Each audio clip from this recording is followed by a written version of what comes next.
Hello and welcome to Ministry of JavaScript. In this video we are going to be taking a look at what are template literals and how can we implement them. So for example, if we want to dynamic any variable in a string, then in a normal JavaScript we can do something like this: console.log my name is, let me come over here and write const name equal to David and const age equal to 30, right? My name is name, and after that we can do something, and my age is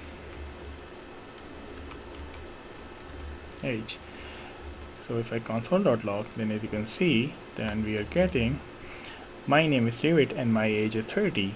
But in the modern JavaScript we do get a feature that is called template literals. So for that, if we want to assign any variable inside a string, then we can use these backticks, and after that we can assign a string my name is, and when you want to pass any variable inside this string, you can use $curly braces, and inside this you can pass your variable, and my age is $curly braces age.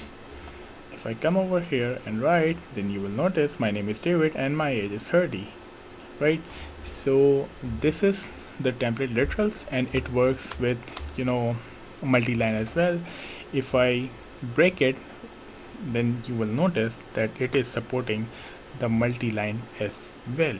So this is how you can pass the variable inside the string using the template literals. So I will see you in the next one. Have a nice day.